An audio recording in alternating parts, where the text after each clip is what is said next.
Every one of you at Section 2026. We are deeply honored that PPCL IOCL has counted this place worthy to host Section 2026. At the outset, let me warmly welcome our young and energetic Minister, Shri Kaushik Vekaria sir. Thank you, sir. Energy and Petrochemicals, Legislative and Parliamentary Affairs, Government of Gujarat. Respected Sri Divyansh Bhai Akbari, MLA from Jamnagar. Respected Sri Mukesh Bhai Patel, our MLA from Mehsana. Respected Professor S. Sundar Manoharan, Director General Pandit Deen Dayal Energy University, Gandhinagar.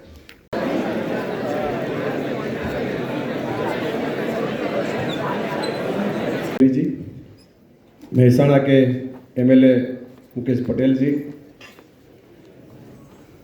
Professor Manoharan ji, IOCL से बेहरा जी, IOCL से विश्वास जी, BPL से भावसर जी, stage पर विराजमान सम्मानीय मंच,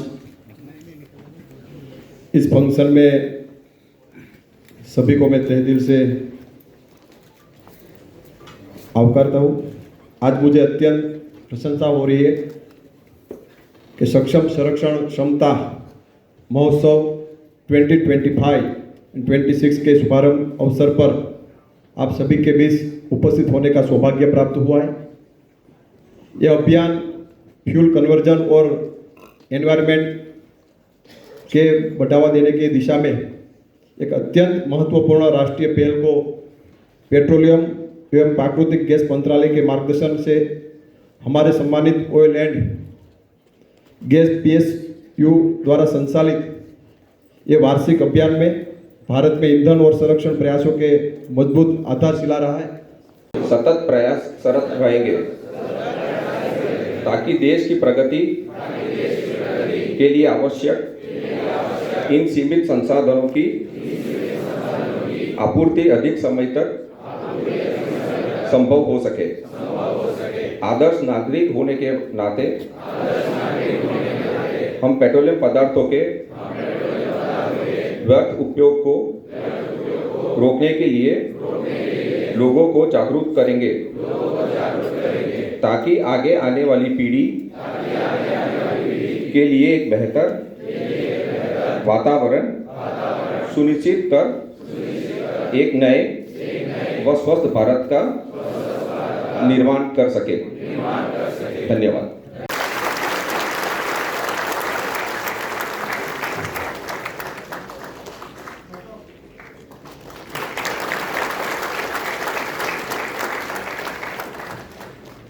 आयोजन संपूर्ण देश में MOPNG के नेतृत्व में PCRA और देश के विभिन्न oil and gas public sector organisations PSUs द्वारा किया जा रहा है।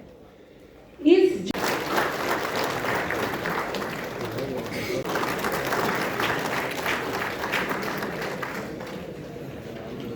एडवांसमेंट होता था, जो भी प्रोग्रेस होता था, दी फ्यूल प्राइसेस या जो कन्वेंशनल फॉसिल फ्यूल प्राइसेस है वो हमेशा अपने आप को एडजस्ट कर लेती थी so that it would remain competitive. Ashish Tripathi है, मैं इंडियन ऑयल में कार्य करता हूँ। यहाँ पर पूरा स्टेट का जो लुब्रिकेंट का बिजनेस है उसको देखता हूँ। एंड आज जो ये सक्षम 2026 का प्रोग्राम हो रहा है, एक बहुत ही महत्वपूर्ण और इम्पोर्टेंट प्रोग्राम है कंट्री के पर्सपेक्टिव से। ये हम under the aegis of ministry of petroleum and natural gas celebrate करते हैं all oil marketing companies of the state. And ये देश भर में ये प्रोग्राम, ये जागरूक एक जो 15 दिन का प्रोग्राम है ये अभी चालू है। आज से ये शुरुआत है इस प्रोग्राम के अंतर्गत हम लोगों को बताएंगे क्यों कि ऑयल एंड गैस का कंजर्वेशन देश के लिए क्यों इम्पोर्टेंट है। मैं अगर सिंपल लैंग्वेज में बताऊं तो आज के दिन में अगर हम 100 लीटर पेट्रोल या डीजल या गैस कंज्यूम करते हैं तो उसका 88% लगभग 88 लीटर्स हम बाहर से इंपोर्ट करते हैं। इतना हमारा डिपेंडेंसी है। एंड आज के दिन में जो जियोपॉलिटिकल सिचुएशन आप देख रहे हैं, इंपोर्ट ऑल्सो क्रिटिकल हो जाता है, प्राइस का वेरिएशन बहुत रहता है एंड ऐसे इम्पैक्ट करता है कि अगर ये कुछ ज़्यादा वेरिएशन रहे तो शायद इकोनॉमी को भी कोलैप्स कर देगा। तो इसीलिए गवर्नमेंट ऑफ इंडिया का जो आप बोल सकते हैं हमारा ऑनरेबल प्राइम मिनिस्टर इनका जो विजन है कि हमें 2030 तक हमारा इंपोर्ट डिपेंडेंसी 10 से 12% कम करना है। एंड इसके लिए हमें सबको जानना पड़ेगा कि ऑयल एंड गैस कंजर्वेशन क्यों इम्पोर्टेंट है, हाँ हमें इसको कैसे करना है। इस महत्व में हम ये 15 दिन पूरा स्टेट में स्कूल लेवल में, कॉलेज लेवल में, इंडस्ट्री लेवल में जाके लोगों को बताएंगे why oil and gas conservation is important for a developing country like India and for a growing economy like India। अगर हमें विकसित भारत 2047 देखना है तो ऑयल एंड गैस एक इम्पोर्टेंट रोल प्ले करता है। और जितना हम इसका कंजप्शन को तो हम रोक तो नहीं सकते, बट जितना जुडिशियसली यूज कर पाएंगे देश के लिए उतना अच्छा रहेगा। नमस्कार, मैं राहुल अग्रवाल हूँ, इंडियन ऑयल में डिविजनल रिटेल है अहमदाबाद मंडल कार्यालय में। हम लोग बेसिकली रिटेल सेल्स जो बिजनेस है इंडियन ऑयल का वो देखते हैं। हम लोगों के गुजरात में लगभग 2200 पेट्रोल पंप्स है जिसको हम रिटेल आउटलेट्स बोलते हैं। उस पूरे रिटेल नेटवर्क को हम लोग यहाँ गुजरात से मैनेज करते हैं अपने स्टेट ऑफिस से। जैसा कि हम लोग पेट्रोल बेचते हैं, अब पेट्रोल बेचते हैं क्योंकि कस्टमर्स को रिक्वायरमेंट है, वो लोग यूज़ करते हैं। अगर मैं पिछले साल की बात करूँ, पिछले साल इंडिया ने अपने देश में 243 मिलियन मेट्रिक टन मतलब 2430 lakh ton crude oil import किया है। क्योंकि अपने देश में क्रूड ऑयल नहीं बनता है, क्रूड ऑयल नहीं निकलता है, तो हम लोग अपनी खपत को पूरा करने के लिए क्रूड ऑयल दूसरे देशों से इंपोर्ट करते हैं और यहाँ पे उसको प्रोसेस करके कस्टमर्स के रिक्वायरमेंट को फुलफिल करते हैं, जिसके लिए कि ऑयल रिफाइनिंग कंपनीज है। अब क्योंकि क्रूड ऑयल हम लोग इंपोर्ट करते हैं तो उसकी एक बहुत बड़ी कॉस्ट है। तो जितना, जैसे कि मोदी जी का भी प्रधानमंत्री का सपना है कि देश आत्मनिर्भर बने, तो जितना हम लोग एनर्जी पे अपना सेल्फ रिलायंट होंगे, हमें दूसरों देशों से इंपोर्ट कम से कम करना पड़ेगा। उसी के लिए ऑल्टरनेट एनर्जीज में बहुत सारे प्रोग्राम्स चल रहे हैं, चाहे वो सोलराइजेशन हो, विंड मिल है, बहुत सारे अलग अलग तरह के प्रोग्राम चल रहे हैं जिससे कि क्रूड ऑयल पे हम लोगों की डिपेंडेंस कम हो सके। आज का जो ये प्रोग्राम है सक्षम, ये एक पखवाड़ा है। वैसे तो तेल बचाना एक कंटिन्यूस प्रोसेस है जो कि पूरे साल ही हमारी कोशिश होती है हम अपने कस्टमर्स को, यूजर्स को जागरूक बनाए।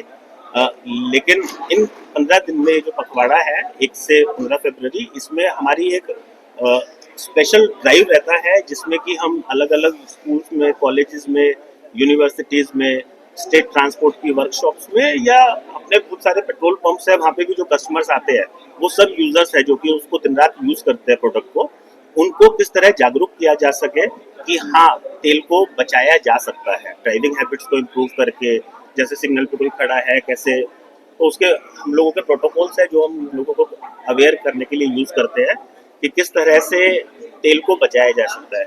अब आप इस बात को मानेंगे क्योंकि हम तेल को पूरा इंपोर्ट करते हैं, अगर उसमें से जितना तेल कम इंपोर्ट करना पड़ेगा उतना हमारे लिए बचत है। तो कितना परसेंटेज सेविंग ये पखवाड़ा बहुत साल से चलता आ रहा है और अगर आप देखोगे कि इस चीज को क्वांटिफाई करना कि कितना इसकी वजह से सेविंग हुआ है, क्योंकि अपने देश में जो पेट्रोलियम की ग्रोथ है वो लगभग 6% CAGR से हर साल होती है। तो क्योंकि वो बहुत ग्रोइंग कंजप्शन है, क्योंकि वेहिकुलर पॉपुलेशन बढ़ती जा रही है, इंडस्ट्रियलाइजेशन इंप्रूव होता जा रहा है, तो इस चीज को क्वांटिफाई करना कि कितना इसकी वजह से कम हुआ, और वैसे भी जब भी कोई एजुकेशनल प्रोग्राम होता है उससे क्वांटिफाई करना कि उस एजुकेशन की वजह से कितना एक्चुअली नंबर्स की टर्म्स में फायदा हुआ वो कहना मुश्किल होगा। लेकिन हाँ, जब हम बात करते हैं जैसे स्टेट ट्रांसपोर्ट में स्पेसिफिकली कहूँ जहाँ पे क्वांटिफाई किया जाता है, जिन ड्राइवर्स को पहले जब वो गाड़ी चलाते थे उनकी एवरेज अगर 3.5 किलोमीटर पर लीटर आती थी, हम लोगों का एक प्रोग्राम होता है उस प्रोग्राम को अटेंड करने के बाद में उनकी एवरेज 3.84 किलोमीटर पर लीटर तक हुई है। देने के लिए भी है कोई ना कोई।